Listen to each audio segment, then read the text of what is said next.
Hello lovelies, I hope you all are doing amazing और बढ़िया होगे। आज मेरी आवाज़ तो है ही ख़राब बिकॉज कोल्ड का वायरल हो रखा है। और हम बात करेंगे आज की क्या चल रहा है डीएम की साइट पे और क्या चल रहा है डीएफ की साइट पे। कुछ गाइडेंस, कुछ मैसेजेस या कुछ हमको सावधानियाँ बरतनी चाहिए है या कोई वार्निंग है, वो सब हम देखेंगे। और ये एनर्जी रीडिंग में आता है, ओके, टैरो रीडिंग नहीं है। ओके, सो जो ये फुल मून की एनर्जी है इंटेंस है, लेकिन सारे ट्विन फ्लेम्स के लिए एक जैसी नहीं होगी। जो बिल्कुल न्यू अवेकनिंग है, जिनका अभी dark night of the soul चल रहा है, तो वो अभी से ही शुरू हुआ होगा। Basically what I mean is कि इस फुल मून ने उनके dark night of the soul को ट्रिगर किया है। ठीक है, ये डीएफ की बात कर रही हूँ मैं। और जो ये बिल्कुल स्टार्टिंग वाली डीएफ है, इनके डीएम का इतना कोई इम्पैक्ट नहीं दिख रहा है। वो बिल्कुल नॉर्मल अपनी ज़िंदगी जी रहे हैं। इनफैक्ट अगर उनको कुछ ऐसा पता भी है कि ये स्पेशल कनेक्शन है, तो बिल्कुल बहुत ही अच्छे से कन्वीनियंटली इग्नोर करके इस बात को आगे बढ़ रहे हैं अपनी ज़िंदगी में। और उनको इससे कोई फ़र्क नहीं पड़ता कि डीएफ के साथ क्या हो रहा है। और मतलब ऑब्वियसली वो इस टाइम सबसे ज़्यादा रनिंग एनर्जी में है। ये वो है जिनका अभी अभी dark night of the soul शुरू हुआ है। क्या dark night of the soul बार बार होता है? नहीं।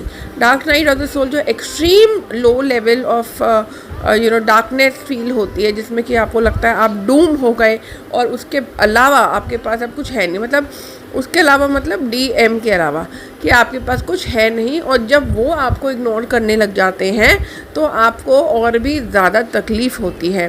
क्या वो एक ही बार जो इग्नोर करते हैं वो ही डार्क नाइट सोल में डाल देता है? नहीं, मल्टीपल टाइम्स वो आपको इग्नोर करते हैं, मल्टीपल तरीके से इग्नोर करते हैं, आपकी एक्सपेक्टेशन तोड़ते हैं। जो भी आप चाहते हो वो नहीं करते, बाकी सब करते हैं, बट वो नहीं करते जो आप चाहते हो। अगर आप एक सिंपल सी रिस्पेक्ट भी चाहते हो वो नहीं देंगे। अगर आप लॉजिकल भी बिहेव कर रहे हो तो वो आपको इलॉजिकल बोल के वहाँ से निकल जाएंगे। और वो इस टाइम एक्सप्लेनेशन देना भी ज़रूरी नहीं समझते, इसीलिए हम इसको लोवेस्ट लेवल और dark night of the soul बोलते हैं। जिन डीएफ के साथ ये अभी ट्रिगर हुआ है और आपको बहुत लो फील हो रहा है, तो आपको बहुत ज़रूरी है कि आप अपने आप को शांत करें। और मून की एनर्जी को बैलेंस करने के लिए ओम नमः शिवाय या ओम शिव शक्ति नमः से ज़्यादा पावरफुल कुछ नहीं है। लेकिन you will have to go through it. Trigger को हील करके ही आप आगे बढ़ सकते हो, कोई शॉर्टकट इसमें नहीं है। इस हीलिंग में टाइम लगता है, एकदम से नहीं होगी। पहले आप एक्सेप्टेंस में ही नहीं आओगे, आप खुद ईगो बेस्ड एनर्जी में होगे। धीरे धीरे आपको रियलाइज़ होगा कि नहीं, मेरी भी बहुत गलतियाँ थी और ये जो हुआ है मुझे भी कुछ सिखाने के लिए हुआ है। इनफैक्ट जो न्यू अवेकनिंग है वो तो इस रिश्ते को ट्विन फ्लेम जर्नी मानेगी ही नहीं इस समय।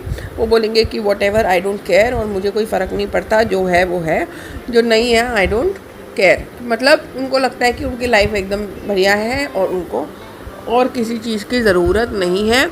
और ये ईगो है, क्योंकि ये इसी की डेथ होती है ना, फिर उसके बाद ही तो उनको रियलाइज़ होगा कि यार अपने सोल के पार्ट से आप नहीं भाग सकते और अपने सोल मिशन को अचीव करने के लिए आपको इनर वर्क करना पड़ेगा। ठीक है। और इसके अलावा जो मिड ऑफ जर्नी में है उनके साथ या तो टेलीपैथी शुरू हुई है या आपका जो इनर यूनियन है वो हो गया होगा, और नहीं तो इनर यूनियन जो है वो होने वाला है। इनर यूनियन क्या होता है? इसको आप सोल मर्ज बोल सकते हैं। और आप डीएफ और डीएम की एनर्जी जो है वो मर्ज हो जाती है आपस में, और टेलीपैथी इसमें बहुत स्ट्रांग हो जाती है। जो भी वो फील करेंगे वो आप फील करोगे, और जो आप फील करोगे वो फील करेंगे। ये एक हीलिंग टाइम होता है। और इस समय डीएम जो है वो बहुत चीज़ों से गुजर रहे होते हैं, डीएफ का थोड़ा सा बैलेंस चलता है। तो जो डीएम बहुत सारे कार्मिक सिचुएशन के साथ डील कर रहे होंगे, उनके लाइफ में बहुत सारे शॉक्स आएंगे, बहुत सारे लड़ाइयाँ झगड़े होंगे, और उसके बाद वो उसको बैलेंस कर पाएंगे।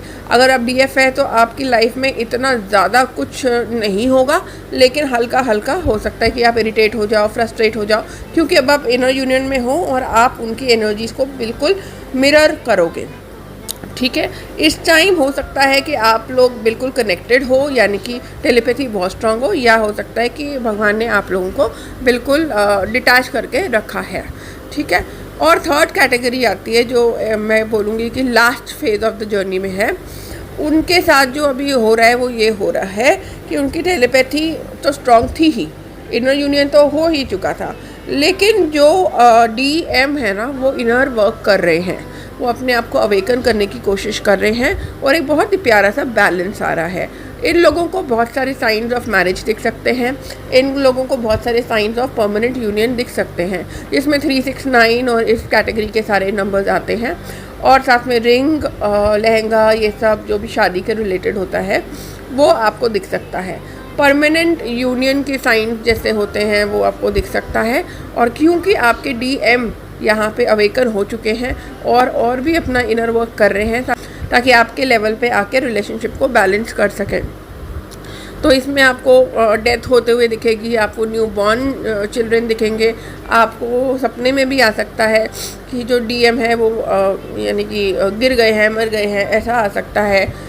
या आपको उनके चेहरे पे लाइट्स चेंज होते, उनके कलर चेंज होते हुए दिखेगा, या आपको ये लगेगा कि कि वो जैसे दिख रहे हैं वो वैसे नहीं दिख रहे जैसे कि वो दिखते हैं, यानी कि उनका चेहरा चेंज दिखेगा। तो ये सब साइंस है कि वो ट्रांसफॉर्मेशन से इस वक्त गुजर रहे हैं। और इन DFs के साथ एक और चीज़ होगी, कि इनके पास एनर्जी नहीं बचेगी, बहुत टायर्ड फील करोगे, बहुत ज़्यादा एग्जॉस्टेड फील करोगे, लेकिन इमोशनली बिल्कुल बैलेंस हो, कोई दिक्कत नहीं हो रही है और बिल्कुल आप नॉर्मल मोड में चल रहे हो, ना ही बहुत खुश हो ना ही बहुत दुखी हो, तो एक बैलेंस एनर्जी के साथ आप चल रहे हो। और वो इसीलिए हो रहा है, आप लो इसलिए फील कर रहे हो क्योंकि जो ट्रांसफॉर्मेशन है, ठीक है, वो स्पिरिचुअल एनर्जी से ही होता है। और जो स्पिरिचुअल एनर्जी है वो तो DF के पास होती है ना सारी, तो आपसे वो एनर्जी लेके DM के पास जा रही है और इसीलिए उनका ट्रांसफॉर्मेशन चल रहा है और इसीलिए आप बहुत लो फील कर रहे हैं। ठीक है, करना क्या है, कुछ नहीं, रिलैक्स करो बिल्कुल रिलैक्स करो, कोई ज़रूरत नहीं है ज़्यादा इंडल्ज होने की या ऐसा कुछ करने की जो आपको मन नहीं कर रहा। अगर आपको घूमने फिरने का मन कर रहा है, कुछ अच्छा खाने का मन कर रहा है, कुछ अच्छा बनाने का मन कर रहा है, वो आप डेफिनेटली करो, और कुछ मन नहीं कर रहा तो कुछ मत करो। तो डू व्हाट यू लाइक। हम इतने सारे वीडियोस में, ऑडियोज में सुन ही चुके हैं कि डेविल अटैक, तो बहुत सारे डेविल अटैक्स हो रहे हैं। अपने आप को और अपने DM को प्रोटेक्शन तो देना ही है। और साथ में सबसे इम्पॉर्टेंट बात, उतनी ही हाइटेंड जो है वो है पॉजिटिव एनर्जी, यानी कि भगवान की एनर्जी। तो अगर आप डीप मेडिटेशन में जाएंगे तो बहुत ज़्यादा मैजिकल एक्सपीरियंसेस आपको इस वक्त होंगे जिसका आप बयान लफ्ज़ों में नहीं कर पाओगे। बहुत सारे आपको असेंडेड मास्टर्स दिखेंगे क्योंकि गुरु पूर्णिमा का टाइम है, और आप अपने मास्टर को ज़रूर थैंक्स बोले, जो भी आपके गुरु हैं, जिनको भी आप मानते हैं, आज के दिन उनको ज़रूर थैंक्स बोलें। और सबसे बड़ी बात, ये एक बहुत ही सॉलिड टाइम है मैनिफेस्ट करने का। आप अपने मैनिफेस्टेशन को जिस भी तरीके से करते हैं, अगर आप लीफ पे लिखते हैं तो लीफ पे कर लीजिए, कॉपी पे लिखते हैं कॉपी पे कर लीजिए, मेडिटेशन में विजुलाइज करते हैं वो कर लीजिए, कुछ भी कर लीजिए। मैनिफेस्टेशन के लिए भी ये टाइम बहुत अमेजिंग है। ठीक है, आप लोगों के कोई भी क्वेश्चन हो, कोई भी कंफ्यूजन हो, तो drop it in the comment box and I will try my best to answer. So love it, light and take care, bye bye.